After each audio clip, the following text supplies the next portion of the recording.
Welcome back to the Corrective Culture Podcast. Today we have our good friend Alex from Texas, which we met over Instagram and love his content. Welcome onto the podcast, brother. Thank you. Thanks for having me. Yeah. Dude, the reason we got you on the podcast is because I was doing IMS4 with Colin and everyone was like, dude, have you not heard of Alex? And I was like, oh, nah. And I started following your stuff over there.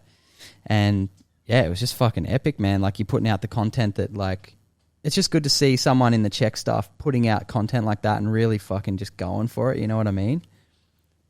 And it was just, yeah, it was sick. So, fuck, we're stoked to have you on the potty. Yeah, it's rare. Actually. Thank you. You see sort of in some, definitely, I guess, in the CHEK world, people, they might know a lot, but they won't really get it out there. And no one will know them, you know? And I think, yeah, from what Jake showed me, man, you're all over it. So it's cool. It's cool. And it's cool to find out. I love hearing about because we've all come to the similar path, and I love hearing about everyone's the way they got to the same path. And was it like a health crisis for you that got you into the CHEK stuff, or was it just curiosity about health, or what was it for you? It was staying out of trouble, really. I started working out, and then I didn't know what I wanted to do with my life. And so my parents were really supportive and trying to get me into things. You know, I went to some acting school. I went to, worked in all different jobs. I worked valet. I worked as a bouncer, GNC, worked selling phones. And they put me in community college, and I couldn't deal with it. Like my grades would start off great, and then my interest would peak and drop off immediately. And they caught on, that I kept working out, kept getting bigger, and they're like, all right, maybe let's go to personal training school. And so they put me in personal training school, and the information was retained very easily, easier than anything else I've ever learned. And I'm like, this makes sense to me. And then started working at a gym, met cross paths with someone that introduced me to Paul CHEK. And I was like, didn't even look up who he was. Everything he's told me about him sounded right. So I dove in and bought like $5,000 worth of his courses, and here I am. Yeah. And now you're a level 5, right? You did your level 5. Was it last year or the year before? Was it or? No, it was like 2018. Oh wow. So yeah, you've been doing it a long time. Yeah, I redid it this year. Oh, sick. See Paul, get a refresher. Those classes they're like getting hit with a shotgun blast. And, I imagine there's some things that you don't retain all the time. So I'm like, what did I miss? Maybe it's something in the forms that I missed, and maybe it's a different explanation, through a diagram that I wanted to learn a different viewpoint on. And then sure enough, you learn much more. Yeah. Did you have some pretty out there experiences at level 5 this year? Yeah, I had definitely a big recalibration. Got a lot more in touch with my emotional self, where those little corners are of your emotional pieces that are still causing problems that aren't conscious. So learning how to bring that to the conscious, getting into deeper connection with my soul, talking to my soul a lot more, and loudly as well. So that has probably been the biggest takeaway, is the enhanced communication with my soul. And then we also learned tarot, which has been really nice. I got tarot all over my desk right now for the week. Today's is the Page of Swords. So my whole day has been themed around keeping my mind sharp, or my mind won't be sharp. So, and it's been a little bit of both. Cool, man. When you say connect with your soul, like how do you, from when you first did it to now, what were the big takeaways of, like, I know you can really listen in, but you said you can feel it and it's loud. What does that feel like for you and just for our listeners out there, like that want to learn to start to connect with their soul? Well, the first thing about connecting with your soul is you have to really want to hear the answers to the truth. And so, because if you start connecting with your soul, but you don't have really the motivation to hear the truth or the desire to hear the truth, like, like an alcoholic who's not quite hit rock bottom yet, and they know what it is, but they don't want to actually follow the advice. And it's the same with psychedelic medicine. If you start, opening Pandora's box and you start asking Great Spirit for help, or, the medicine for help, and you don't listen to the advice, then people's lives go into chaos and they build up a shadow. So what ends up happening I'll start by saying what happens if you don't listen. When you start asking, your ego will start impersonating your soul, and you'll start getting advice that's not accurate. Like you'll start getting yes for cookies and sugar and cake, and when logically it doesn't make sense. So I've actually had to rehabilitate people from their own soul connection because they're getting false positives because it's been too far, and I've had to bring them back to basics and go, look, okay, no more soul connection. What's logical? Let's stick to that. So the first step is muscle testing. You'll see applied kinesiology. If you hold something that is bad for you, and you're like, if I want to ingest this, will this be helpful to my body? And then watch your body get weak. So your body will never lie to you. So that's the first signal that that you could do. And I've always had great success with the duckbill test. Yeah. So you say things like, Great Spirit, connect me to my soul. Soul, can you show me what a yes feels like? And you kind of feel the tension. And it's only like, you're only like trying to, if for all the bad people, you're only trying to like move the bag a little bit, you're not trying to break your fingers. So you start a little bit and you go, okay, what does that feel like? And you go, can you show me what no feels like? And then it does get weaker. You're going to notice it gets a little spongier. And then once you do that a couple of times, get a rhythm, what I like to do is go, as you're doing no, ask what yes feels like. So you can get a real time like no, and then you get spongy and you can say yes, and you can feel the tension increase. And you go, oh, okay, so that's what a yes is, that's what a no is. And you start building up this muscle memory for yeses and nos. And then you start asking questions. And people like to ask hard questions at first, but you always start with something easy. Do I need more water right now? Am I hungry? Do you want food in my body? What kind of food, or what kind of clothes should I put on today?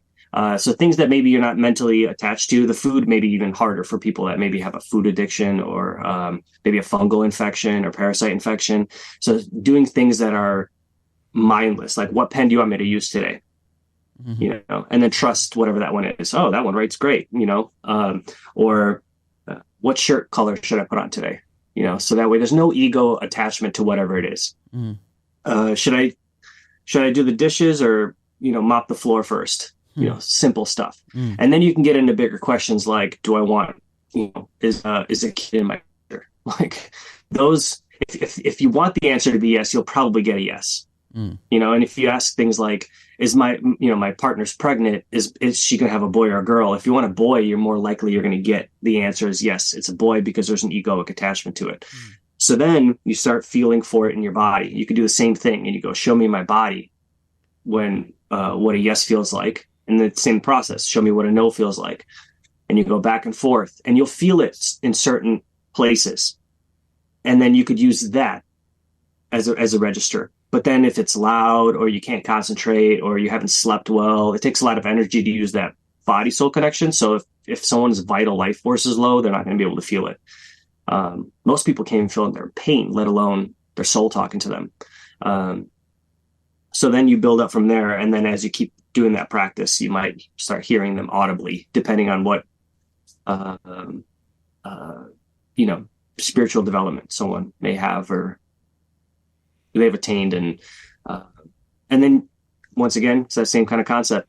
If it's, you can hear or feel, and if it's too much, go with the duckbill, go with the ring test, go with the arm test, and then, but the most important thing is being honest. So if there's coffee in your cup and, soul says no, and you do it anyway, then eventually your ego will start to speak louder and you'll be able to fool your body.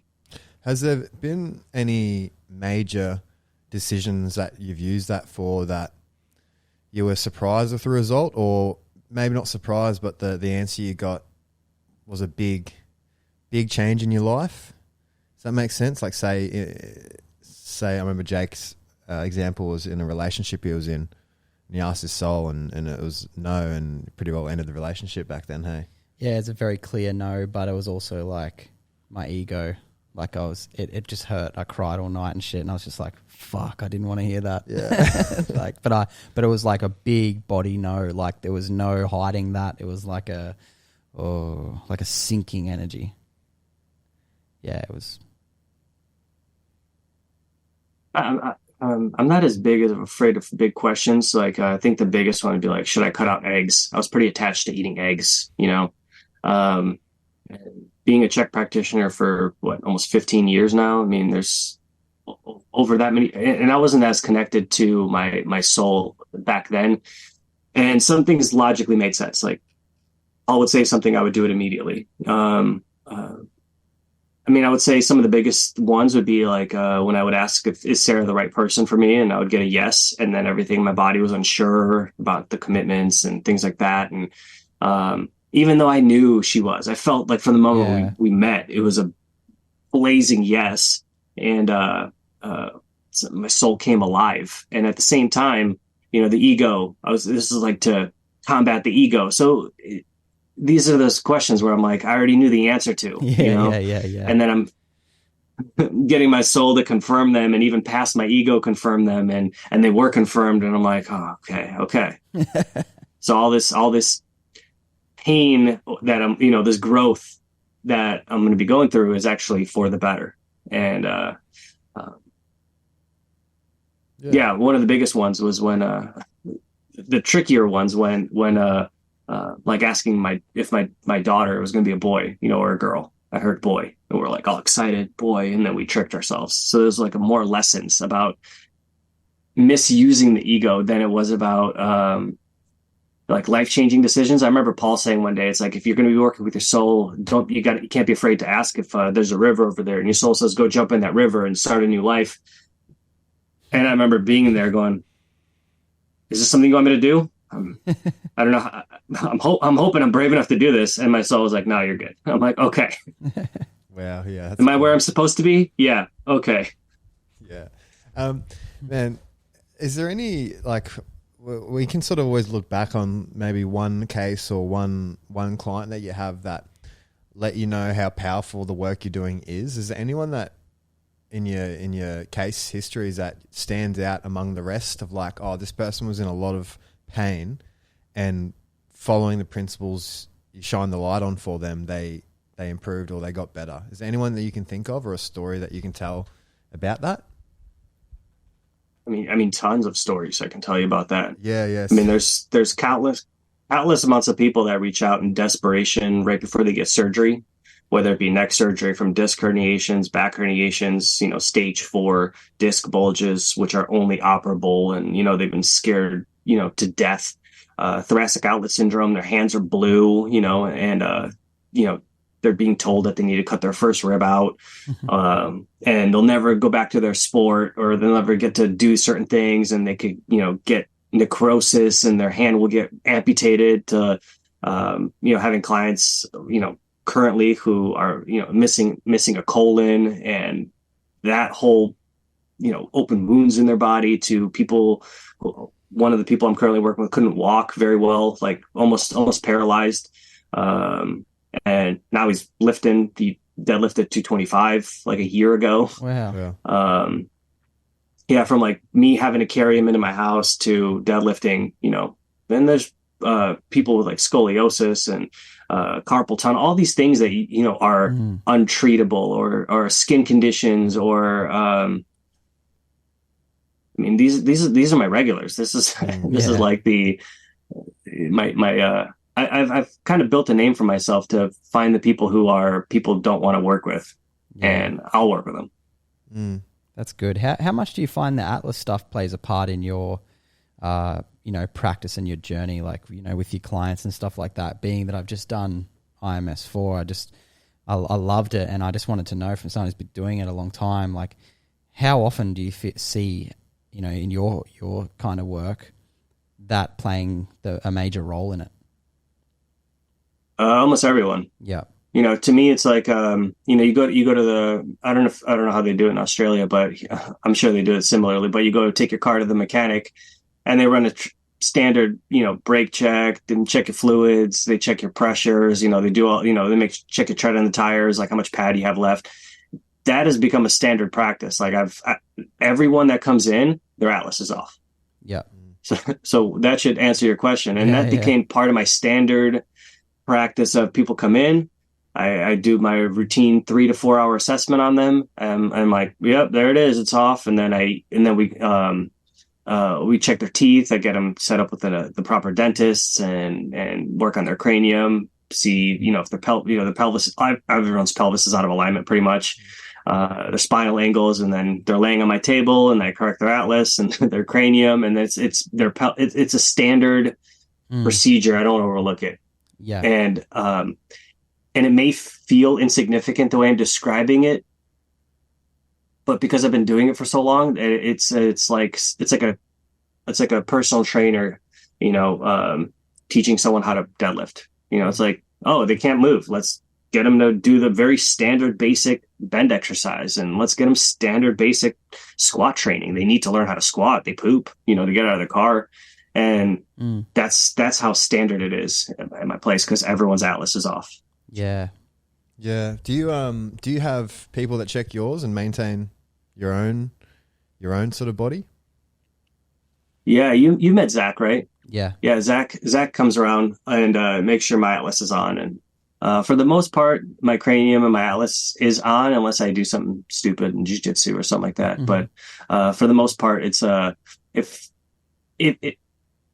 you're constantly working on mobility, then it's and not because the atlas also has the around the house of the communication. So if your communication is blocked up, or you're not saying certain things, you become pretty rigid in your neck. So people who you will encounter, the telltale sign of someone's atlas being stuck is they either are over communicating and they're going to be hard to stabilize, or under communicating and they're going to be hard to move. So then you got to slowly figure out how to best communicate with them to get them to communicate with you about the things that are causing them problems and make them feel safe enough to, vomit them up. And then you'll notice that their atlas moves again. So there's certain things like that. So for me, since I live with my wife and 3 girls, me and communication are always working on communication, mm-hmm. So yeah, he works on me at least once a month. Yeah. He's great. It's one of those. He's the man, dude. And he works for you, doesn't he? Well, he works out of your practice. Yeah. Yeah. So basically we're trying to adopt Zach and Colin into Sick. Practice full time. They've been one of the most coachable, intelligent people, and able to apply the techniques properly without me having to worry about, my clients getting injured. Yeah. Fuck, that's good. I've built quite the name for myself for rehabilitating people, and I want to carry that into other people, with other practitioners. So if I refer someone to one of my clients to someone, I need to be able to, touch up, check in, but then know that they're in good hands. And after Sarah and I have been working together for 9+ years now, owning our business, they've been the only 2 people that we've thought about hiring, like, with us. Yeah, that's sick. They had some really good stuff. Like, is it fuck, I'm having a mind blank on, is it NET? NET?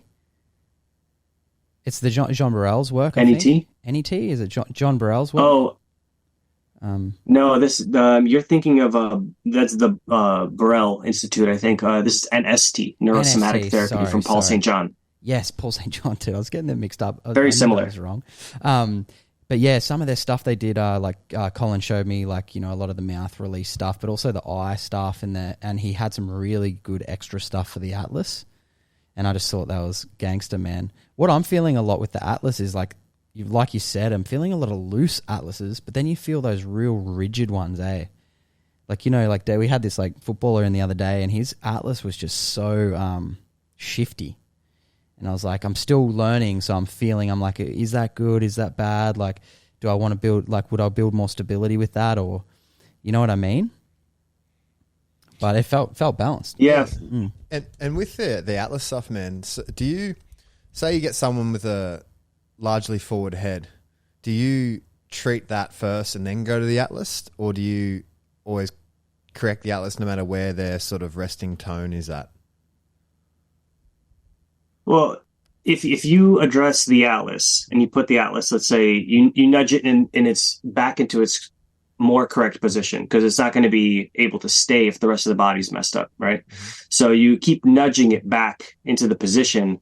But if you don't fix the Atlas, you're not going to fix the forward head, because the body's going to compensate around it. So if there's a rotation in the Atlas, obviously the right side is more anterior, let's say. So their body is going to correct, and then it's going to go left. But that's not comfortable to breathe, so they're going to stick their head forward, especially if their sinus passages aren't open.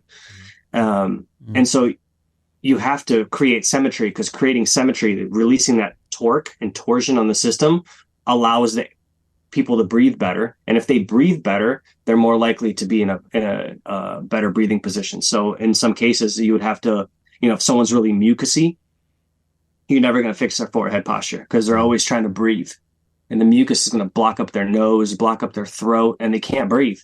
If someone has intestinal pain or the food intolerances, they're going to be almost like, what happens when you're at food poisoning? You're like, ugh, you couple up. Well, what does that do to your head? Forward head posture. So if someone has fungus or parasites or abdominal pain, they're always going to be doubled over. And then their body's always anticipating the next time they eat. And if they eat like that all the time, they're never going to be able to go upright, because all that tissue has to then compress. Their organs have to compress, and they don't like that. So as they compress, they're going to reflex and push back out, and it's going to send the person back in a forward head posture.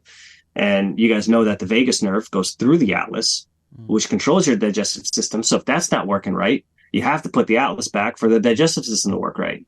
So all these vagal tonings, and they're only going to help, but it's if people study like electrical currents, there's the longer the cord, the more the voltage drops as it goes on, so it doesn't have enough power to power it. So if there's rotation going in an Atlas and there's not enough voltage or current going into your digestive system, it's not going to work right. So you have to release and correct the Atlas for there to be enough voltage going to your digestive system to power things like, coughing, gag reflexing, coughing. I think I already said coughing, your whole digestive system to process properly.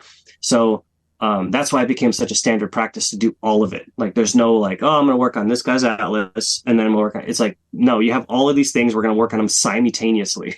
Yeah. Yeah. There's so many. I'm sort of nearly at the end of a mentorship with Diane Lee, and what I've seen, like you're talking about the twists in the body, man. I've seen there's twists everywhere, right? There's fucking twists in this rib and this rib and this rib. And it was pretty cool to see these bottom ribs, and she got it on ultrasound with this dude in the class where he couldn't get his TVA to fire as well, and his sacral fibers are multifidus. And then when he took the twist out of his, I think it was his 7th rib, we watched the ultrasound go boom and turn back on. So we saw that when you take the twist out of these bottom ribs, they get a more of abdominal firing and those sacral sort of lumbar multifidus firing, which just helps wake it up more than just the exercise. So you just see like, fuck, there's twists everywhere, and you start to see all these different little drivers. Like, in this same twist, we saw the 7th rib twisted to the right, and then we saw it just take the pelvis to the right. And then when you take the twist out of the rib, you watch the pelvis just slowly unwind again and go straight again. So it's like, there's so many little spots to look, but exactly that. It's like, that's why it's so cool with the totem pole, to give you a bit more of a system, right? To see where to begin. Because the sort of missing link I did get from this course, I realized that they weren't really addressing posture too much, and it was still looking at a pretty small thing while someone's still completely kyphotic, forward head, like just the basics, and then worrying about one little rib in the scheme of the time I got with this person, So it's cool, like you can take things from all these different people and then put it into your own system that makes sense to you, that because that's all we can do, right? Otherwise you get bored. So it's like, it's cool to see that. And I'm really excited to, because we only went up to C2 in that. We never actually went to the Atlas. So I'm really excited to learn about the Atlas, and I'm going to go, I think he's doing it out here. I think they're going to do IMS 5 here actually at Corrective. 4. So, 4? Yeah. Sorry, 4 at Corrective with Walden. And it's funny, we had Walden on the podcast last week, and he said the same thing, like mucus, you know, food intolerance, they get mucus all in their gut, they get mucus everywhere, and then they're going to breathe whack, and then it cascades onto this long thing. So with your practice now, like what are you studying at the moment, or what's your curiosity attached to at the moment? Because it always changes and things. So is there something at the moment you're getting really into? Something I'm getting into, no, something I've been into is the jaw. Like, I'm sure you guys seen some of the stuff I posted about the jaw, and when you guys are talking about forehead and atlas, and so regrowing people's jaw to their let's say genetic potential. Right. What if your development wasn't interrupted while you were a baby to full development? What would your face look like? What would your jaw look like? So I've been working with Dr. Liao, who wrote 6 Foot Tiger, 3 Foot Cage, and he's been working with appliances. And I don't have mine here; it's at the house. Or else I'd show you about restoring people's airway through actually growing the jaw. And so when we're talking about forward head posture, this is what I've been looking at is if someone has a retracted maxilla, what ends up happening is your mandible will follow it, right? Or you have an underbite. So people that have an underbite, you can already know that they have a retracted maxilla, but they can't breathe if they put their jaw, their mandible behind their maxilla, or their lower jaw behind their upper jaw, they can't breathe. Because if you could do it right now, you could put your jaw back and try to breathe through your nose, you can't breathe. So what do? You stick your jaw forward, you can breathe all day. And so that's when people have cross bites, and someone will have like a cranial asymmetry, or like they've grown by chewing on one side overdevelops and their jaw wants to correct the symmetry. So I've noticed a lot of people with forward head posture have been, as my curiosities about this have been coming up, I noticed that their teeth don't fit in their mouth. They're crowded. I'm like, well, we need to fix that, because you learn about occlusion. You can't, if your teeth don't touch together, you're going to have problems. Your teeth won't let you break themselves unless you override it. Like, if you put 1,000 pounds in a bar and someone held a gun to your head, you would grit your teeth and try to lift it. And that's the only way, is if it was based on survival. And so some of these people who are lifting on instincts and survival mechanisms, that's how they're breaking their teeth. But to the average person, if you get them in a deadlift, if their teeth are going to start to make contact with each other in weird ways, they will disengage their grip.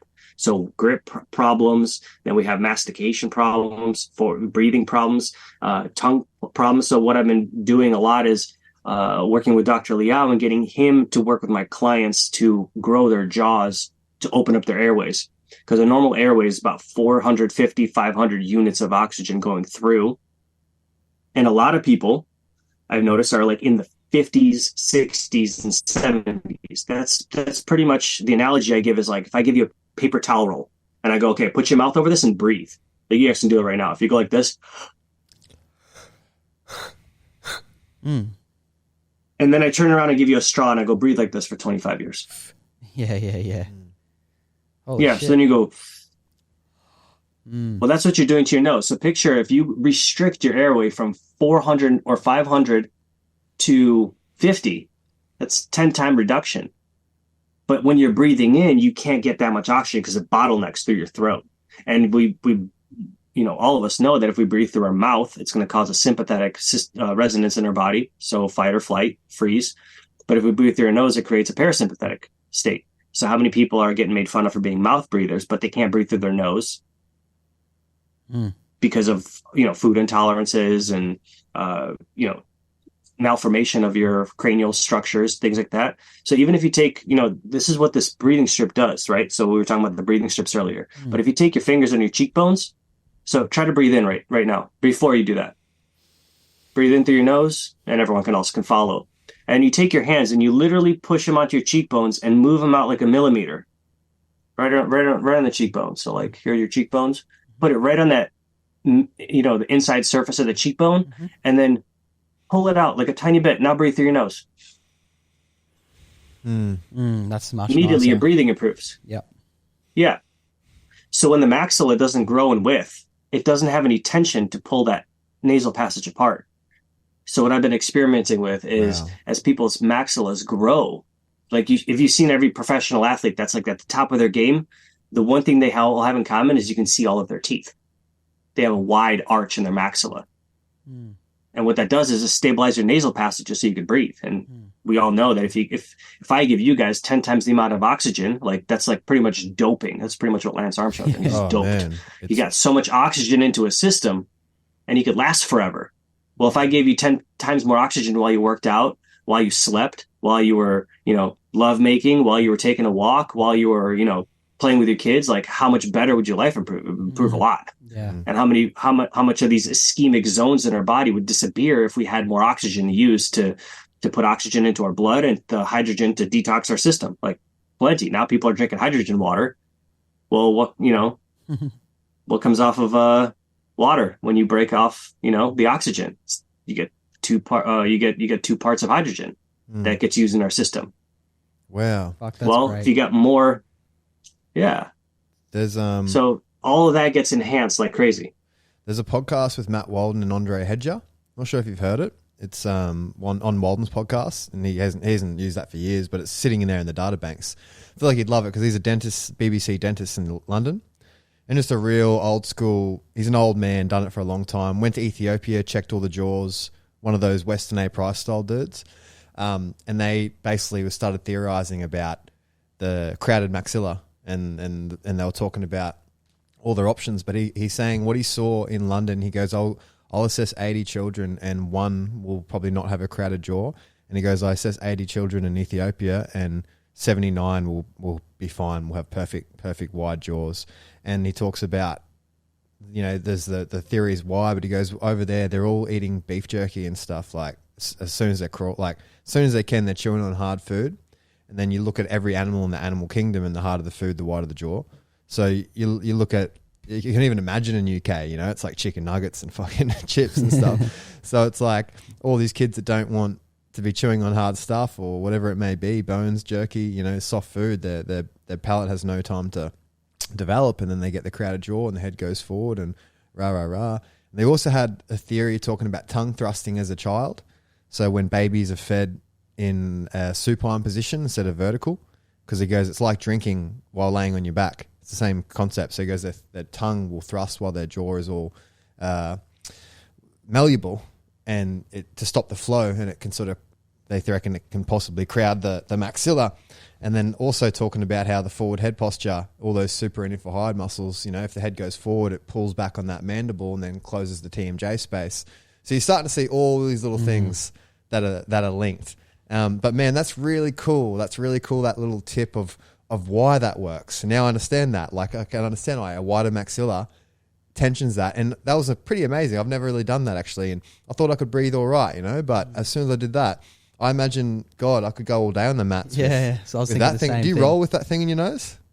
Sick. Does it work? No, it does. It won't stay. It won't stay on. Damn. Yeah. I mean, I could probably knock this off right there. Yeah. Yeah, because I see like fighters in between rounds, their coach will grab their nostrils and elevate them, and I feel like that's a big good thing, eh? And didn't Jan, was it like piston breathing she used to do for like trying to open the cavity? Like, yeah. Did someone else show you that? Jan. Yeah, Yeah, I'm just Jan. like, We just piston breathe, but we'd just be alternating nostrils, and you do like a minute each nostril. Yeah. Wait till you put one of these things on. Holy shit. Wait till you put one of these things on, and then piston breathe. I mean, there's no obstructions, no collapsing. man, I'm gonna Holy order shit, man. that as soon as I get off this podcast. I'm ordering one of them. What's it called? These are called intakes. One of my clients, Sam, tuned me onto these because they have these little magnetic strips. So this thing comes off, and it comes with a little plastic strip. Man, I can't believe I'm not getting paid for this.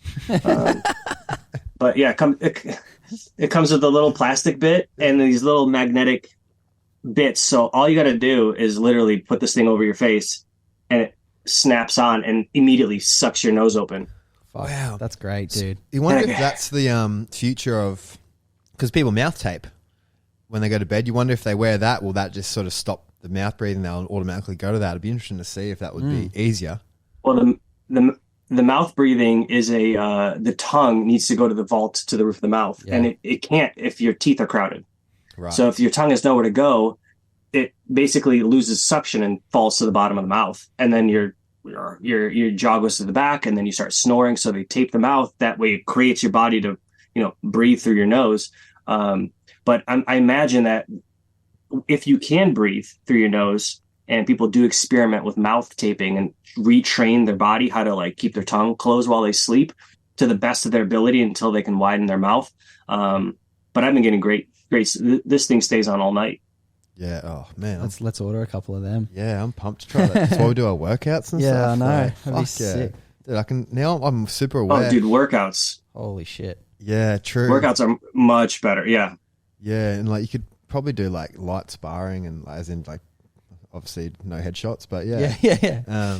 Yeah, so we're trying to come over to your way next year, man. But we sent a pack of cleansers out to Colin, and a couple of shirts and stuff like that. So yeah, I told him to hook you guys up, but yeah, we're keen to come out that way and hang out with you boys, because it's just cool to have a like a family over there that are into the same shit. Because in Australia, there's a few people doing it, but yeah, I definitely felt like when I was with Colin, and then I was like, fuck, this is my tribe here. They're just fucking legends. So it was epic, man. And Zach too, and he's such a legend, eh?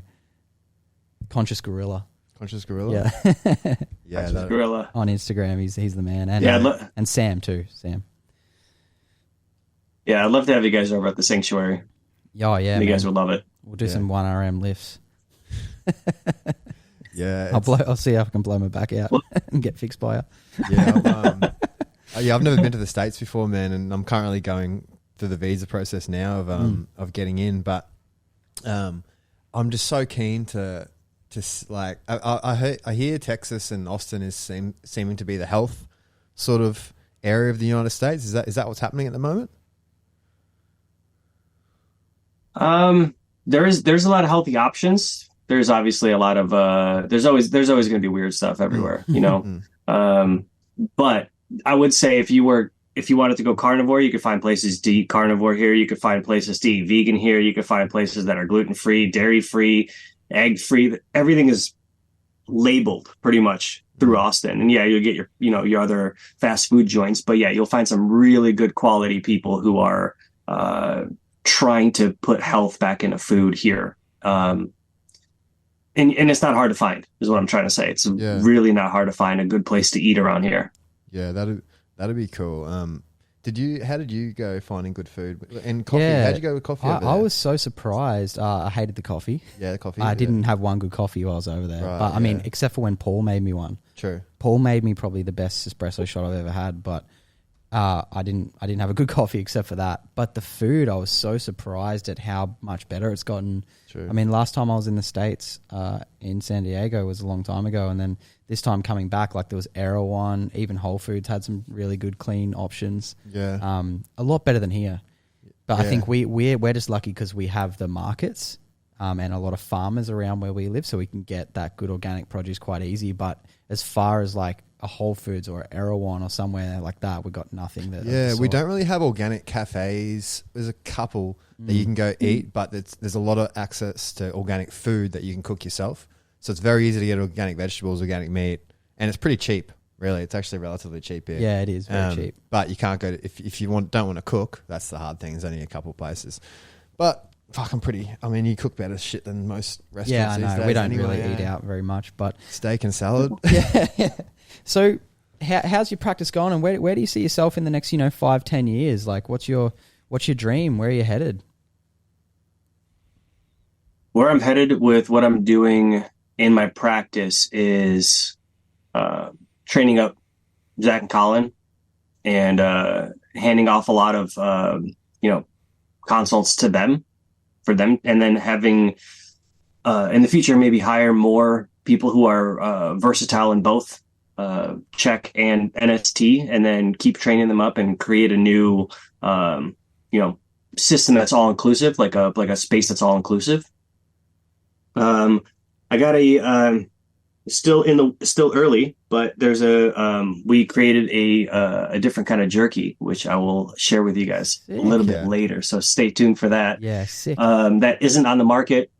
That isn't on the market right now, and so stay tuned for that. Shit, yeah. Because that's what I might be spending my time doing over the next year, which is why I need Zach and Colin to help me out for my practice. And then teaching people what I do and how I do what I do. You know, that's been the thing it's been so elusive for so many people. And maybe since it's simple and clarified in my head, maybe that's why I think it's simple, but I still think it's simple. You know, I think I can teach how I see things to anyone if they're willing to learn. Because there's certain things, like even how we're talking about how, like I said, torque, and then your brain started already rolling. I'm like, oh yeah, here's an example of that. And then, well, if we can get more examples of that on one thing and then seeing how it all intertwines, that's literally all it is. It's like going to a job site and then, everyone's staring at the floor while they're, because it's wet. But no one ever bothers to look up to check the roof if there's a hole in it. Mm-hmm. And it's like, oh, does it only get wet when it rains? And they're like, yeah, how'd you know? It's like, well, it's right there, That's so really it's like, they're like, oh man, I can't get rid of my forehead posture. And you're like, well, how often do you eat gluten? Every day. Well, interesting. Let's cut that out. Let's see what happens. And they're like, oh, I feel so much better. And like, oh, we didn't even work on posture yet, as an easy example, or dairy or whatever it is, something simple, there's skin problems or, they're constipated and you're like, well, how many protein shakes you drink a day? Oh, I drink 4 shakes a day. And you're like, well, maybe that's why you're constipated, Yeah. And then, sure enough, you take them out and they feel better. How common do you see parasite and fungal infections in your clients and practice? Because it's very, as we know in the CHEK world, how common it is. But in the medical system, it's not common. The average person, it's not common. They think you go get the tests and the test passes. And as we've heard from Walden, he's had people do the tests and they shut out worms, take the worm to the person, to the parasitologist, and they told them they didn't have parasites because the test said they didn't have parasites. But they were like, no, this is the worm that fell out of my ass. I'm telling you, I got parasites. How common do you see that in your practice? And because I see it for the girls that smash sushi all the time, man. Like it's really common, hey. But what about your experiences? Yeah, everybody at some point will end up on a parasite cleanse. Like it's once again, it's like Atlas. There's standard operating procedures that I have that it's like if someone comes in and they have a problem like a joint ache or they have a right shoulder problem, I'm already looking. Is it the liver? Is it anger? Is it injury? Is it physical? What's going on with their labrum? Is it an impingement? Do they have a scoliotic pattern? What's going on with their atlas? What's going on with their jaw? What's going on with their eyes? Because if your eyes are twisting your whole pattern, then of course it's not going to articulate properly in the joint as you're trying to be symmetrical like this, and your head's pulling you back, so you're fighting your neck left even though it wants to go right. So it's a standard practice to go to the through the 4 doctors, but the 6 foundation principles, like I check it, like it's once again, it's like part of standard procedure. It's like everyone comes in bloated. Most people come in with some kind of skin issue, especially people's skins. Have you ever seen people with like really nice even formed skin? And then there's other people that have like, I almost describe it as like a depth change in their skin. Like one part of their skin looks like a certain way and another part feels like it's either a different color or it's kind of sits a little bit deeper. So there's a contrast within that same area, and there's a contrast. And so toxicity, fungus, all that is going to be stored and try to be expelled from there, and it's going to reflect light differently. So immediately it's, we got to get the water going. We got to get the sleep going. And if people are resistant to it, then I start where they're not resistant. But if they work with me long enough, they're going to go through it, because that's ultimately where we're leading them to. Because, anyone that read that, what is it, the Parasite Pandemic book? And that was written like 10, 20 years ago. And it was like a third of the people had parasites, no, it was like a quarter of the people had parasites on the planet. Which was years ago, and we're not getting healthier as a society. So environment's not getting, people are still lowering their vitality in their environment.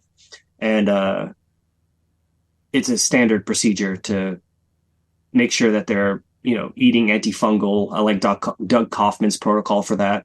Going antifungal, because then remember, the fungus is there to kill the parasites, because that's their food. And so fungus will keep being there as long as there's parasites for them to eat.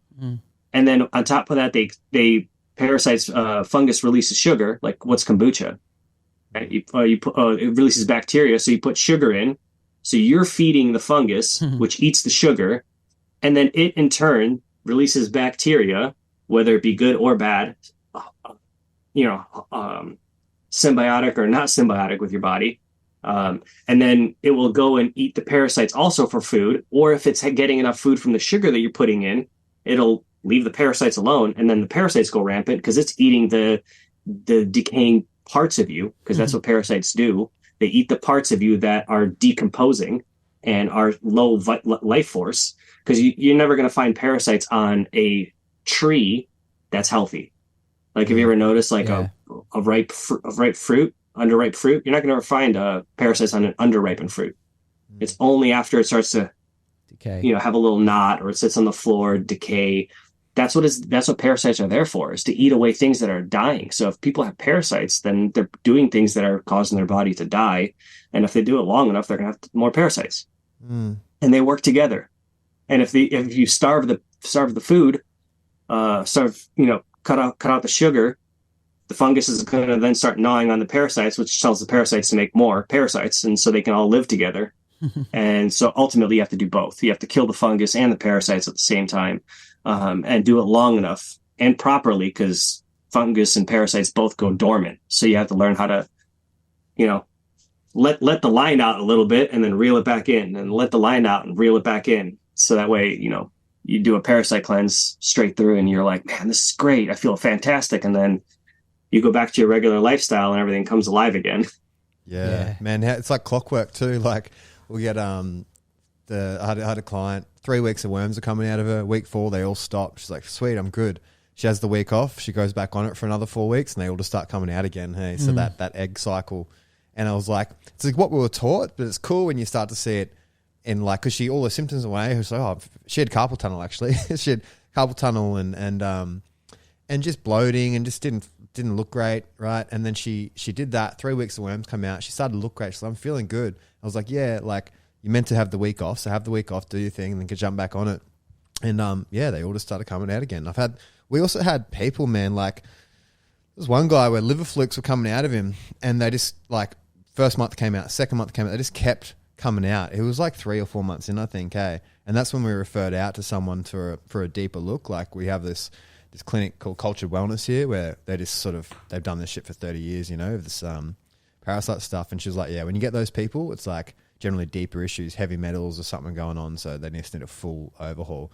Because he was getting scared, and I was like, fuck, I don't know why they keep coming out. They just, you think they would stop by now, because there's always thousands. Apparently they can lay like 10,000 eggs a day or something in like one little square patch of raw fish. Yeah, I saw a thing on Nat Geo about it. Yeah. I think what he said, like, about, like, like the healthy tree. I feel like that's spot on. It's like, if you're a healthy organism, that's ultimately the best way to get rid of parasites, I reckon, is over a year. I always thought like a cleanse is the best thing to just kick it in the butt, or just start kicking it in the butt. But I always thought, like, like the Kaufman diet, like the phase 1, phase 2, I thought that was really good, because like a lot of people have like deep fungal infections, like, and it does take a year. It does take a couple of years, and it's like, you need the good water, you need the organic food, you need all that stuff. And it's just a complete lifestyle change, hey? It's like, you need to change your organism before you get rid of it. Yeah. It's like, if you want to be healthy while doing unhealthy things, doesn't make sense. It's like, if you want to be rich and spend all of your money that you made without reinvesting it doesn't make sense. There's no way to slice this pie and make it make sense. Yeah, fully. Hey. I love what you said. I mean, Paul said it, but like you told me, what do you say? Like, health and sickness can't survive in the same environment. Yeah. And Yeah, exactly. Like health and yes, illness can't be in the same body, right? Yeah. But what was I saying? Yeah, with that, it's about changing your environment, and I wonder with, say, like people that want to train, because what I've found just from experience is like I find for some reason a lot of the athletes I have haven't had them, or like we never got it. You know what I mean? It's like someone that uses their glycogen all the time have a lower chance. This is purely anecdotal. You know what I mean? But for the people that are bringing in glycogen and not really using it, it's sort of like they'll get the parasites. But the people that are sometimes eating sugar, but like that MMA or jiu-jitsu every night or whatever, it's like their body's using up all the glycogen and then the environment's not there for the parasite. I don't know if there's truth to that, but that's what I've seen in myself. Because you'd think, fuck man, went to Bali all day. You think we would have something like that, but we never have, you know? Yeah, I've never seen anything come out. But yeah, for sure. It's a good point. Well, we cleanse every year, you know? So yeah. But and some people I haven't, like I put people on that parasite cleanse, man, purely sometimes as motivation. I had a guy come in with a cervical disc bulge, and he actually fell over and scorpioned his neck on a bike. But I just chucked him on the cleanse, so I was like, all right, let's just be low inflammation while you're healing, because I know he wasn't, right? And he had a tapeworm come out of him. And I was like, what the fuck? I didn't expect that. And he was so happy, right? And then we did the rehab and he healed, his neck got good. But that really opened his eyes up to like, dude, he's like, I thought I had nothing fucking wrong with that, hey? And this thing was just slowly taking away my vitality, you know? Oh, I actually saw something recently, this parasitologist dude, and he goes, they're territorial, tapeworms and that. So like there's 2 tapeworms in this guy's colon, they're about a meter long, and then that tapeworm has that part of the colon, this tapeworm has that part of the colon, and they don't interfere with each other. They stay in each other's ground and stick to their area, wow, which is that's cool. Which is pretty crazy. Your body's territorial. It's fucking wild, man. So man, I'd love to ask, with your clinic, right, and getting it started, because that's sort of where we're at, right? There's so much work coming that we're just not taking on because we don't really have the person to pass to so much that aren't already busy enough. Like, did you just start with your clinic? Did you just get a space and start referring out to some people, or are you only just doing that now? Or were they paying rent just to work out of your space? Or what was your business model like with all that?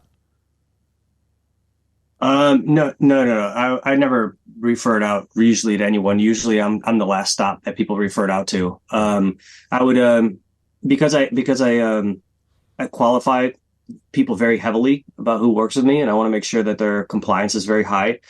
But when I started out, I was seeing all sorts of complex cases, and I would, when there's a new one coming in, I would have to, treat someone up and then let the next one in, and then work in packages and blocks like that. So what solves that problem is raising your prices. That solves that problem.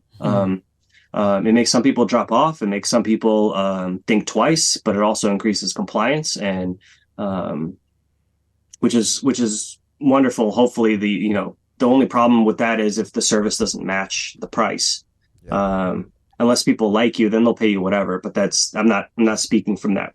Then you have like the celebrity trainers who are charging a whole mess of things, and you look up their Instagram and you're like, what are you doing? This is why they're all injured. This is why they eat like garbage, So if we're talking about like a purely, let's say, you increase your prices when the service matches that as well. So if you could produce that and you're like, cool, I can, I need to shorten my working time. And that way, if half of the people stay, you're still working the same.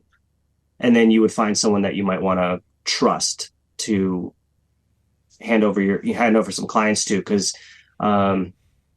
that's always been the tough part for me, to take one of my clients and give it to someone.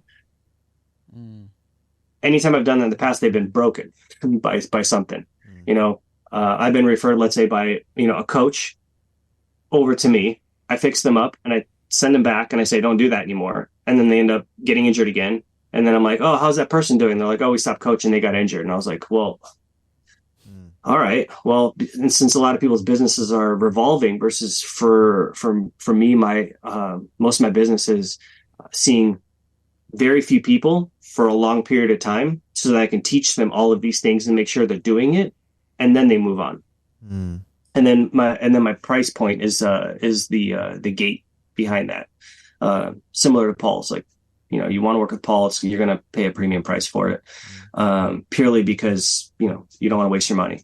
And so you're going to listen to every single word and at least try it. So that's been the biggest thing, which has been nice that Zach and Colin are finally up to that like IMS 4 level. Yeah. They've been doing it for a little bit. They're NSTs. We all speak the same language, and the only thing that's stopping them from being at my level is time. Yep. Yeah, fuck, that's cool. What out of all the CHEK courses, what would you say was the biggest bang for the buck for you that you got the most out of? For someone listening that's new to this this industry, which CHEK course did you find helped you the most in your work? Which one helped me the most, or which one impacted me the most? Which one helped you? Which one helped me? Helped you with your clients the most? Which one helped me with my clients? IMS 1, hands down. Yeah. It's the most underrated course that Paul... It's probably the most impactful course that Paul has released for coaches, and no one takes advantage of it.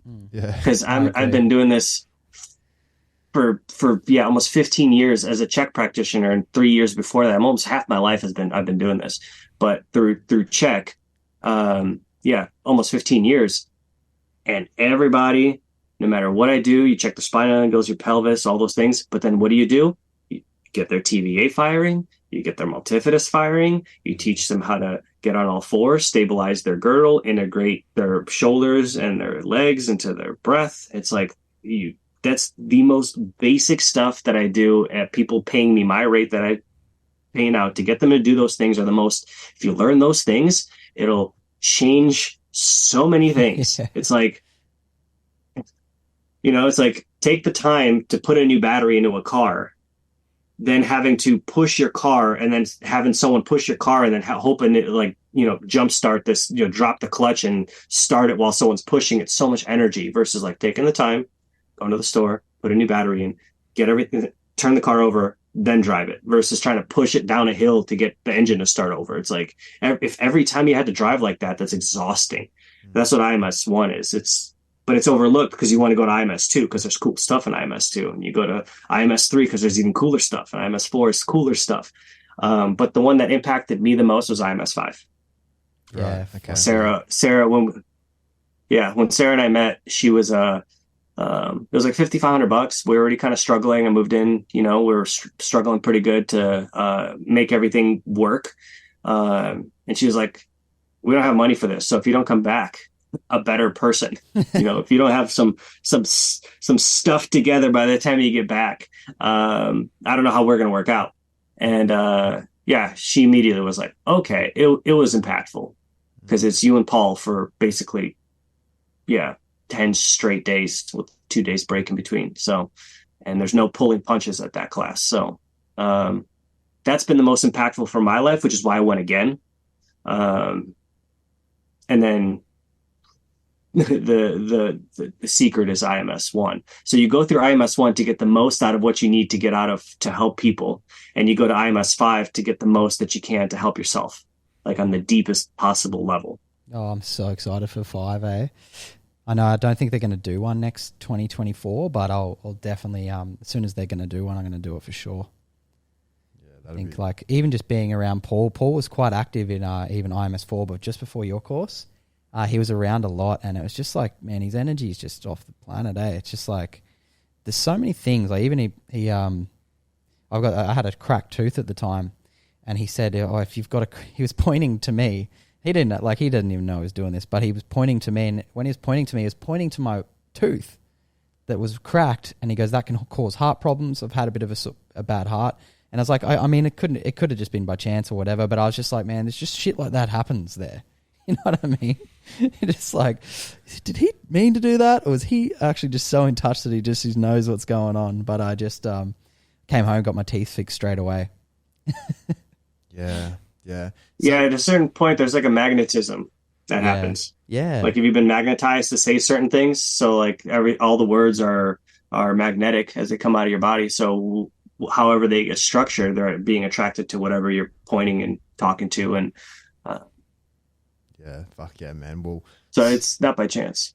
Yeah, for sure. Level 5, bro. I can't wait, dude. And I'm psyched to come. We're both psyched to come and meet you guys and hang out, have a training session. I'm going to train a lot of jiu-jitsu over there, and yeah, it's going to be sick. Yeah, I can't wait to see the States, man. For me, it's like the movies, you know? Yeah. Like, that's why I think about sitting in a diner and like seeing them bring out a black of shit coffee and like, but, you know, and like just seeing like, 'cause, you know, someone just having a gun in public, which is just crazy here, you know what I mean? Like, so it's like just all that sort of cool shit. Like, I'm really, really excited to see. And like, In-N-Out Burger. Oh, I hear so much about In-N-Out Burger. And it's like, I doubt I can touch it, but I don't know. Maybe I got to try it while I'm there. Like, fuck, who knows, you know? 80-20, right? But yeah, man, super, super keen to head out there. And have you ever been to Australia? No, I want to go. Yeah, well, obviously this place is here for you, you know. It's a bit of a health hub here now on the sunny coast. So everyone's sort of moving here because it's just like the beach is right there, the farm's right there.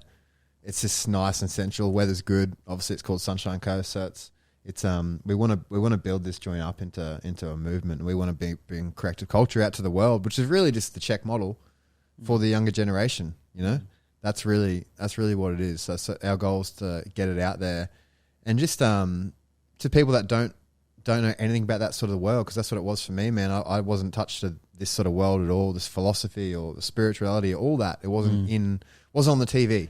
You know, so it's like unplugging out of the matrix, and it feels really good, and you just want to get it out there without forcing it down people's throats, and that's our goal, because we've all made that mistake when you start, right? It's like the typical, I'm HLC1, everyone's doing it wrong. Watch me. We've all been through that, so I think it's just about living it, and it's cool seeing you do it on the other side of the world over there, and us do it here, man, and it's cool that we all somehow get connected eventually. It's the world's not so big after all. If people want to see, like, you know, find you or work with you, or your herbs or your websites and stuff, where do they go to find you? You can go find me at primalfusionhealth.com. That's the website. And if you guys can follow me on health.performance.engineer on Instagram, and primal_fusion also on Instagram. We have too many Instagram accounts, but I respond on Instagram. So if people do want to reach out, feel free to.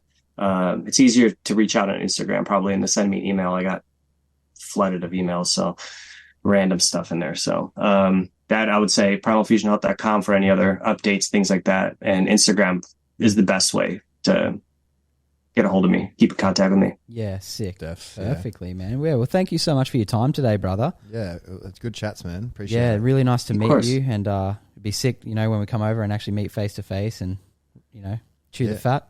Yeah, we'll reach out. Get a nice brisket at a Texas smoke a bag, smokehouse somewhere. Be sick. We'll go to a shooting range. Yeah. Nice. Yeah. I want to shoot a big fucking big shotty or something. Yeah, do some jiu-jitsu. Yeah, be sick. Shoot guns, eat steak. Yeah, bags. There's a shooting range in Lockhart that has a 50 cal BMG rifle. Thing is a beast. Really? Whoa. I only know that from snipering on COD, man. So you know, crazy. Yeah. I think they're like $10 a round, but yeah, you could definitely rent the gun and shoot it at the place. Sick. Oh yeah, we'll film it all too. It'll be fun, man. I can't wait for that. Life's exciting. Yeah, it is. Yeah. All right, well, appreciate it, mate. Yeah, thank you so much, dude. Much love, and we'll keep in touch, dude. Thank you. Yeah, absolutely. Look forward to seeing you guys. See you, bro. Yeah, see you next time.